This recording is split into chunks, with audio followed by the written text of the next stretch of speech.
कुछ तारीखें हैं, कुछ किस्से हैं जो देश की राजनीति में हलचल लेकर आई और उसका इम्पैक्ट पूरे देश पर आया।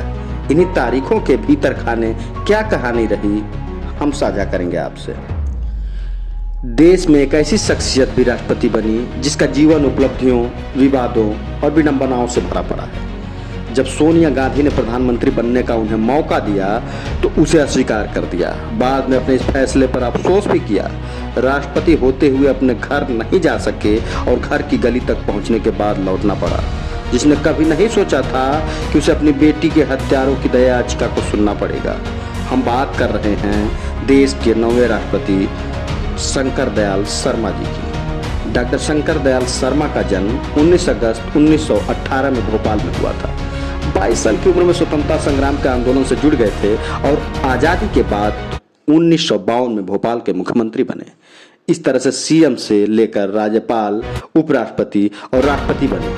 6 दिसंबर 1992 को देर रात जब अयोध्या में बाबरी ढांचा ढहाया जा रहा था, तब राष्ट्रपति शंकर दयाल शर्मा हताश और असहाय महसूस कर रहे थे। आंध्र प्रदेश के राज्यपाल रहते हुए शंकर दयाल शर्मा की बेटी और दामाद की हत्या कर दी गई थी। यह बात उस दौर की है जब सिखों का एक तबका इंदिरा गांधी से बुरी तरह खपा था। वजह ऑपरेशन ब्लू स्टार था। 1984 में स्वर्ण मंदिर पर खालिस्तानी आतंकवादी जरनैल सिंह भिंडरवाला ने कब्जा कर लिया था। मंदिर को उससे आज़ाद कराने के लिए इंदिरा गांधी ने ऑपरेशन चलाया था, जिसकी जिम्मेदारी जनरल अरुण श्रीधर वैद को सौंपी गई थी। भिंडरवाले मार गिराया गया, लेकिन इस ऑपरेशन से सिखों की धार्मिक भावनाएं आहत हो गई थी। इस ऑपरेशन के 4 महीने बाद इंदिरा गांधी की उनके बॉडीगार्ड्स ने हत्या कर दी थी। इंदिरा गांधी की हत्या के विरोध में दिल्ली में दंगे भड़क गए। सिखों का कत्लेआम हुआ। दंगा भड़काने के लिए राजीव गांधी से लेकर जगदीश टाइटलर, सज्जन कुमार, कमलनाथ समेत तमाम कांग्रेस के दिग्गज नेताओं पर आरोप लगाए गए। इन नामों में एक नाम था ललित माकन। ललित माकन उस समय दक्षिणी दिल्ली से कांग्रेस सांसद हुआ करते थे। वह शंकर दयाल शर्मा के दामाद भी थे। 31 जुलाई 1985 को कृतिनगर में मौजूद अपने निवास पर ललित माकन लोगों से मुलाकात के बाद कार में बैठ रहे थे। तभी 3 आतंकी हरजिंदर सिंह जिंदा, सुखदेव सिंह सूखा और रंजीत सिंह गिल कुकी ने उन पर गोलियों की बौछार कर दी। इस हमले में ललित माकन, उनकी पत्नी गीतांजलि व सहयोगी बालकिशन की मौत हो गई। इस हमले के बाद तीनों फरार हो गए। कुछ समय बाद जिंदा और सूखा ने पुणे में जनरल अरुण वैद की भी हत्या कर दी, जिसके बाद दोनों को गिरफ्तार कर लिया गया।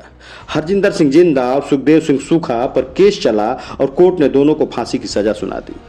हत्यारों के पास बचने के लिए एक उम्मीद थी और वह थी दया याचिका। हत्यारों ने राष्ट्रपति से दया याचिका की गुहार लगाई।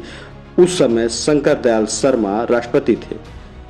इन्हीं हत्यारों ने उनकी बेटी और दामाद की भी हत्या की थी। राष्ट्रपति ने दोनों की दया याचिका खारिज कर दी और 9 अक्टूबर 1992 को दोनों को पुणे की यरवदा जेल में फांसी पर लटका दिया गया। राम मंदिर आंदोलन के दौरान 6 दिसंबर 1992 को अयोध्या में बाबरी मस्जिद ढहा दी गई थी। उस समय राष्ट्रपति भवन में शंकर दयाल शर्मा दुखी और हताश थे।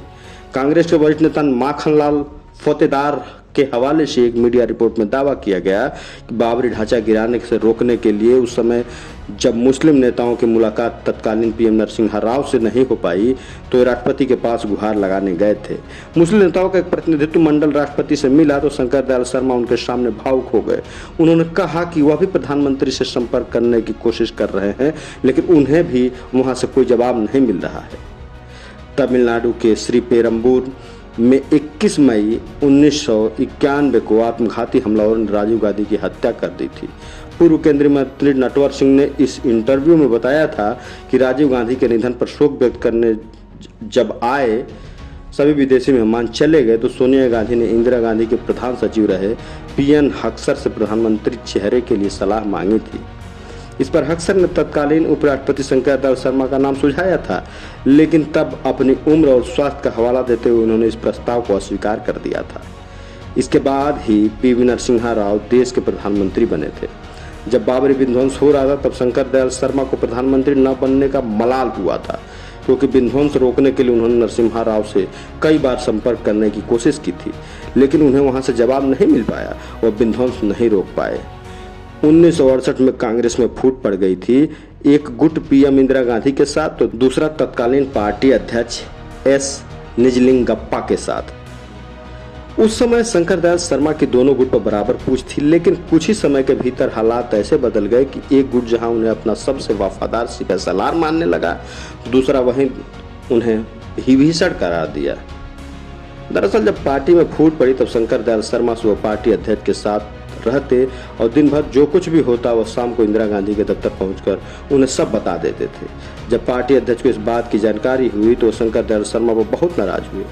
तब इंदिरा गांधी के समर्थक उन्हें सच्चा देशभक्त मानते थे। वह उस समय इंदिरा गांधी के संकट मोचक भी कहलाने लगे थे। वह निजलिंगप्पा इन्हें विभीषण कहने लगे थे।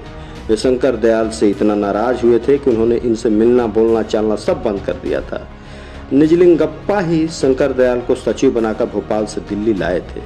खैर कांग्रेस टूट गई और इंदिरा ने अलग पार्टी बना ली थी। इस पार्टी में शंकर दयाल शर्मा को वरिष्ठ महासचिव बनाया गया था। फिर वे अध्यक्ष भी बने।